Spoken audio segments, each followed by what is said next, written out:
Timothy 4, verse 15 tells us to throw ourselves into our work so that everyone can see our progress. I think about Nehemiah, a character in the Old Testament. He was sent back to Jerusalem to rebuild the wall. The Bible tells us that he prayed first. He prayed for supernatural favor with the rulers, and he prayed for God to move. But the Bible also tells us in that whole story, in those whole 52 days that he rebuilt the wall, there was not one supernatural miracle. And that tells me that sometimes we're going to pray and God's going to provide a supernatural miracle. But sometimes we are the miracle. We are the change. Through our work and through our work ethic and through us getting out and doing something, God is going to perform and execute something miraculous. And I find myself in a construction site. And the first thing you're going to do to build anything is you're going to pour a solid foundation. And our solid foundation has to be built on prayer. It's the first thing we should always do. The next thing we need to do is we need to plan.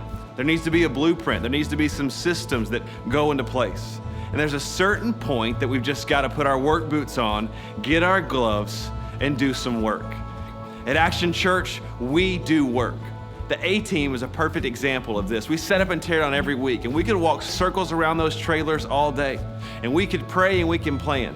But until somebody takes that gate down and pushes those cases, nothing's ever gonna get set up. We could go walk and pray in those communities, and we need to do that first. But if we never do anything, then maybe nothing will ever happen. We need to pray and we need to plan, but then we need to put on our work clothes and go to work. So my question to you today is, where will you stop?